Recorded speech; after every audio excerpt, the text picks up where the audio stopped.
오늘 말씀은 빌립보서 1장 1절부터 11절의 말씀입니다. 함께 읽습니다.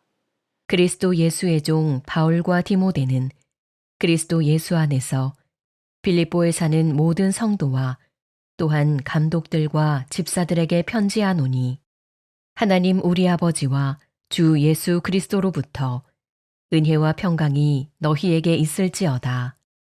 내가 너희를 생각할 때마다 나의 하나님께 감사하며 간구할 때마다 너희 무리를 위하여 기쁨으로 항상 간구함은, 너희가 첫날부터 이제까지 복음을 위한 일에 참여하고 있기 때문이라.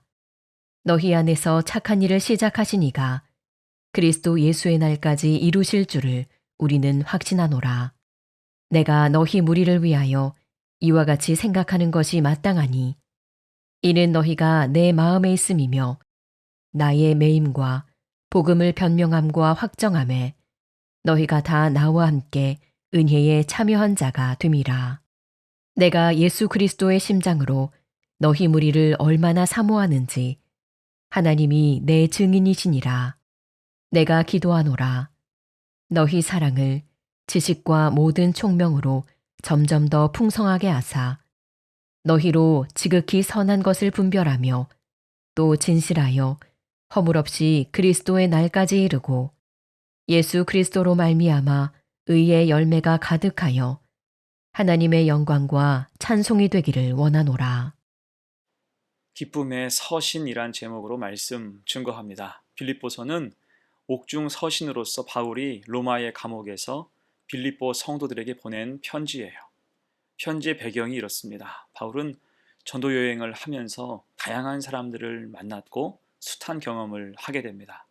그 과정에서 보이는 하나님의 섭리와 인도하심이 얼마나 놀라웠는지 몰라요. 특히 사도행전 16장에서 바울은 드로아에서 밤에 주님 주신 환상을 보고 곧장 마게도니아로 떠나게 됩니다. 그 과정에서 자주색 옷감 장사인 루디아를 만났고 그녀와 그 가족에게 세례를 베풀게 되지요. 그러면서 그녀의 집에서 머물며 복음을 전한 바울은 길에서 만난 여인에게 붙어있던 귀신을 쫓아낸 일로 사람들에게 고발을 당합니다. 이 일로 흠씬 두들겨 맞았고 감옥에 갇혔는데, 큰 지진이 일어나면서 옥문이 열리게 됐습니다. 결국 이 일을 통해서 간수를 살렸고 그와 그 가족에게 세례를 베풀고 복음을 전하게 되었습니다. 자, 이처럼 사도 바울은 뜻밖의 장소에서 복음을 전하며 세례를 베풀므로써 큰 기쁨을 맛보게 됐어요. 이 모든 일이 어디에서 일어났습니까? 바로 빌립보라는 도시예요. 마게도니아 지역에 도착해서 처음 발을 디딘 곳이고, 그렇게 유럽 최초의 교회를 개척하게 됐습니다. 자, 이후 약 10년의 세월이 지났고 이제 바울은 로마의 감옥에 갇히게 됐어요. 이를 듣고 빌립보 교회의 성도들은 에바브로 디도를 파송하여서 투옥되어 있는 바울을 물질적으로 돕고 섬기게 했습니다. 이에 바울은 서신을 써서 빌립보 교회 성도들에게 위로와 감사를 전하는 것입니다. 곧 빌립보서는 바울이 빌립보 교인에게 쓴 일종의 선교 보고서이면서 감사 편지예요. 이를 기쁨의 서신이라고 흔히 부르죠. 감사와 찬양과 환희의 기쁨이 곳곳에 짙게 표현되어 있기 때문입니다. 그러면 그 악한 환경 속에서 바울이 기뻐하고 있는 원천이 무엇일까? 본문 통해서 세 가지로 생각해 봅니다. 첫 번째, 하나님이 맺어주신 동역자 때문입니다. 5절 보세요. 너희가 첫날부터 이제까지 복음을 위한 일에 참여하고 있기 때문이라. 아멘. 바울 그는 수년간 전도 여행을 다니면서 여러 교회를 개척했고 힘써 양육해 왔습니다.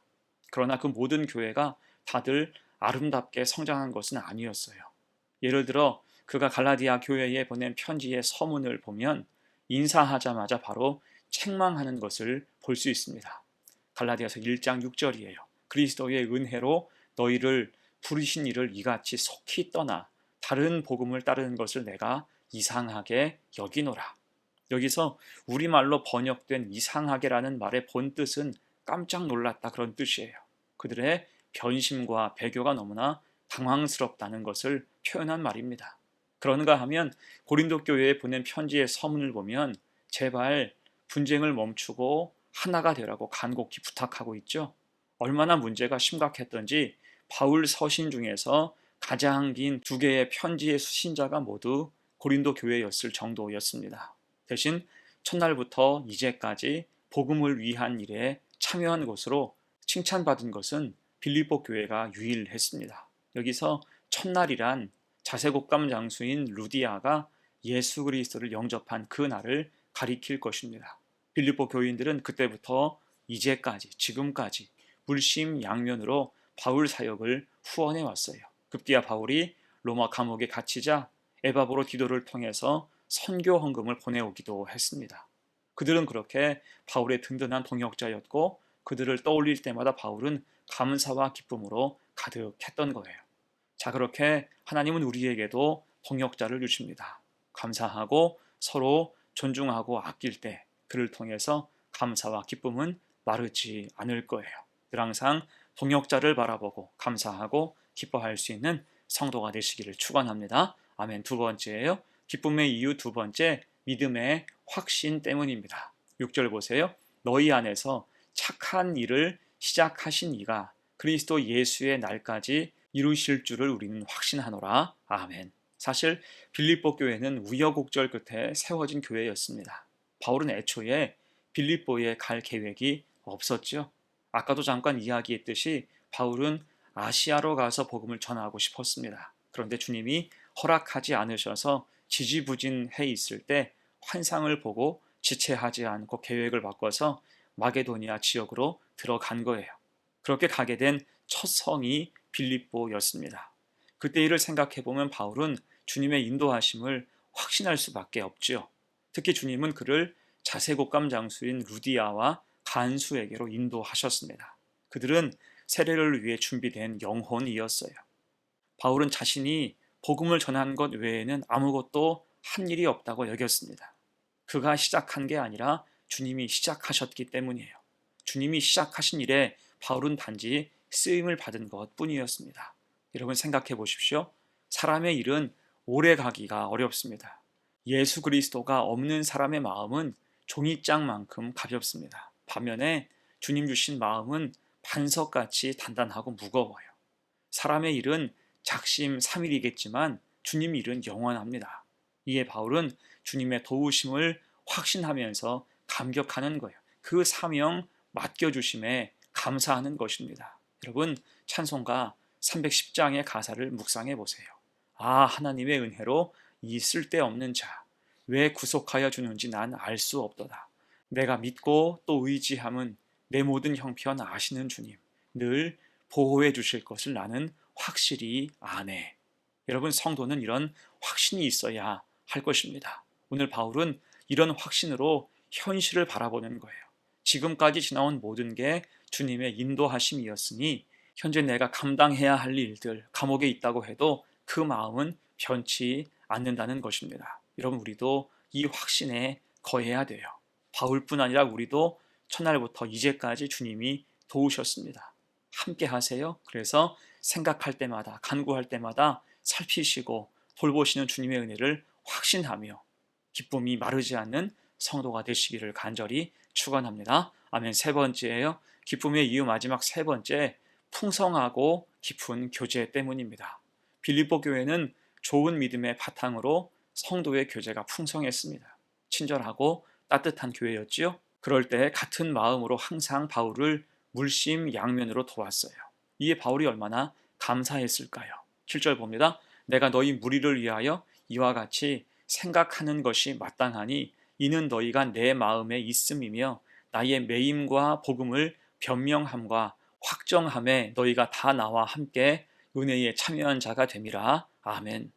빌립보 교회 성도들은 사람 따라 상황 따라 섬김을 달리하는 사람들이 아니었습니다. 그럴 때 바울을 한결같이 후원할 수 있었던 거죠. 앞서 말했지만 사람의 마음은 종이장처럼 가벼워서 쉽게 흔들리곤 합니다. 그래서 눈에서 멀어지면 마음도 멀어지고 나중에는 나 몰라라 하기도 하는 거예요. 이게 흔한 일이죠. 그런데 빌립보 교회 성도들은 사도 바울을 처음 만났을 때부터 그가 감옥에 갇힌 후까지 변함이 없었어요.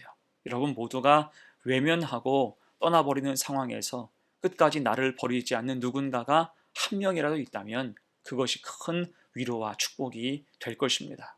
모압 지방에서 남편과 두 아들을 잃은 나오미가 고향 베들레헴으로 돌아가려고 할 때에 죽을 때까지 함께 하겠다고 나선 며느리 룻이 나오미에게 그런 존재였습니다. 사울 왕에게 추격당해서 목숨이 위태로웠던 다윗을 도왔던 요나단이 그런 존재였지요.